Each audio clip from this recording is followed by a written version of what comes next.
Oh, Vice, you got this article so wrong. Vice recently came out with an article and it's called, quote, 10 questions for a guy who catches card cheaters at casinos. And it caught my attention, so I read it, but it is so bad. I don't know if you call this journalism, but if it is, it's very bad journalism. And I had to share with you 7 things in this article that are just completely off base. So the article is an interview with a guy named Vivek Desai, who is a, quote, mentalist. And it says he also, quote, catches people trying to cheat their way to win big at casinos by indulging in the age-old trick of the trade, card counting. Here's the first thing that's completely wrong with the article. Card counting is neither cheating nor is it a trick. Card counting is a mathematical system that says we can predict the type of cards that are going to be dealt based on the type of cards that have already been dealt. It's not a trick.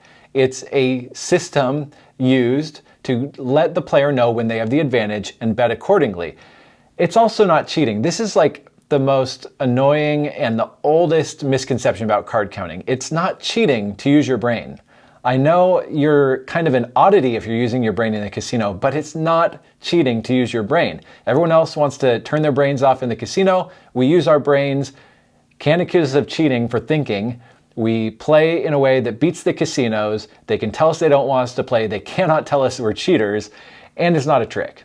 The second thing is he says, quote, card counting is a combination of mathematical skills and good memory. So wait, was it a trick or is it mathematical skills and good memory? Well, he's closer, but so this quote isn't terrible. And yes, card counting involves some third grade math, which is addition, subtraction, a little bit of division, but it's not this mathematical skill like, PhD in mathematics or MIT student. It's third grade math. The second part, good memory, that's misleading. I don't have a very good memory.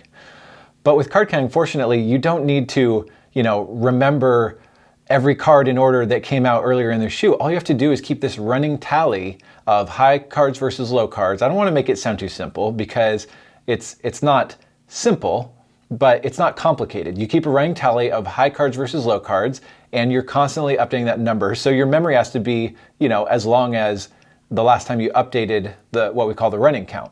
Honestly, I haven't met an able-minded adult who's incapable of learning how to keep the running count. It might take practice. It does. For all of us, it takes practice. For some people, it might take more practice, but this isn't something for memory experts and mathematicians.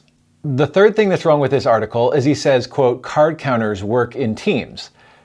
Yeah, sometimes card counters work in teams, but 99% of what my blackjack teams have done, and honestly, 90+% of what I've done as a card counter has not been in teams. It's been solo card counting, going out on my own, even our teams. It's going out separately to different casinos and playing blackjack with the advantage. Are there some benefits to team play? Yeah, there can be some, and I've got a video on that, but the vast majority of card counting is not using team play. I know 21 the movie or Bringing Down the House, it's all this exciting team play, and that's fun, but that's not really the majority of what card counters do. The fourth thing that's wrong in this article is multiple times he says card counting can help you predict what the next card could be. That's not true.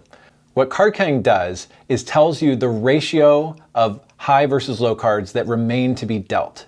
It tells you nothing about what the next card could be. It just tells you the ratio. Hey, there's more high cards, tens and aces, or there's more low cards, 2, 3, 4, 5, 6, that remain to be dealt. And that gives us a probability of, do we have a greater advantage? Do we have less of an advantage? Is the casino more likely to make their hands or more likely to bust? Are we more likely to get blackjacks? It doesn't tell us what the next card could be. If card counting could tell us what the next card could be, you'd have a much, much larger edge with card counting. We're playing with a 1, maybe 2% edge at card counting, which adds up to, in my case, over $400 an hour for my career, but I don't know what the next card's gonna be. All right, the fifth thing that is really bad about this article, and this is where the article goes from being just pretty bad to being complete BS, is when they ask him the question, so what happens when card counters get caught? His reply is, quote, if the casino is in a good mood, they just throw them out. But if they're in a bad mood, they might break a finger or two. I've played thousands of hours of blackjack. I've run teams that have played tens of thousands of hours of blackjack, and I'm networked with a lot of card counters that represent hundreds of thousands of hours at the blackjack tables. I personally don't know anyone who's had a finger or two broken. I do know a few people who have been wrongfully detained, and I've heard stories back in the day of people getting roughed up. Those people who got roughed up, or the people that were even just wrongfully detained, like told that they weren't allowed to leave the casino, end up with 5 or 6 figure settlements from the casino. If a casino even just says you're not allowed to leave, you call a lawyer and you sue the casino and you get a settlement out of it. You don't get some fingers broken or end up in a shallow grave. And I don't know what this guy is talking about when he says this. Like, does he actually work for casinos, or is he just making this stuff up? I don't know, but he's wrong. After he says that you might get a finger or two broken, he kind of backtracks a bit and he says, well, card counting isn't illegal, so casinos can't murder you or really do much other than, quote, throw them out.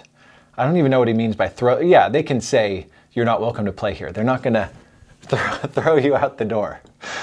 But I'm still not sure if this is just terrible journalism. Whoever wrote it just like fabricated the whole thing, or if this guy Vivek just made this stuff up, but it's way off base. This brings me to the 6th thing that's wrong with this article is they asked the guy, so if you know how to count cards, why did you decide to catch cheaters, not cheaters, instead of just cheating, it's not cheating, and make a shit ton of money yourself? That's what they ask him.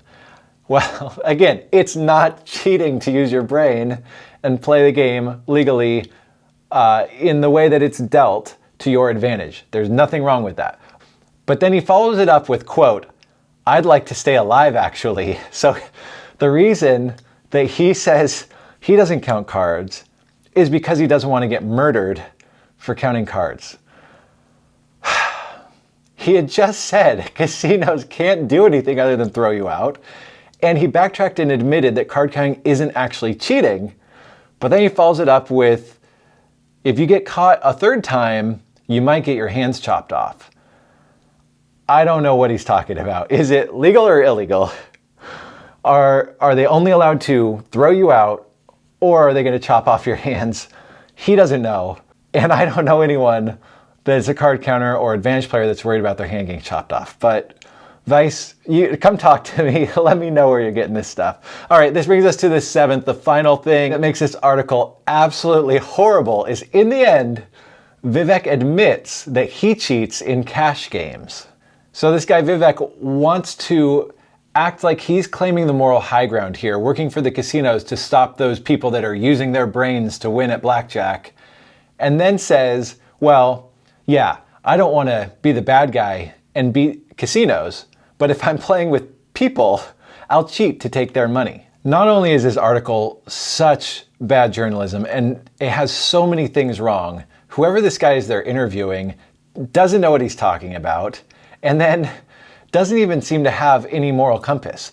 The irony of all of this is, in my over 15 years of being a card counter and working with other card counters and advantage players, the vast majority of advantage players that I've known have actually been very honest and trustworthy and actually had a moral compass. We're not trying to cheat these casinos and take their money. We're trying to beat the casinos at their game. The casinos say, hey, come win. And we say, hell yeah, I'm going to come in there. I'm going to beat you at your game because you're offering it to me and I want to take your money. This article is just more proof of why I'm glad to be on my side of the tables, beating casinos at their game, not working for them. I like being David, defeating Goliath, taking down the casinos, outsmarting them, and getting their money. If you want to learn more about card counting, subscribe to the YouTube channel, check out our other videos about card counting and blackjack, or check out our free mini course on blackjackapprenticeship.com.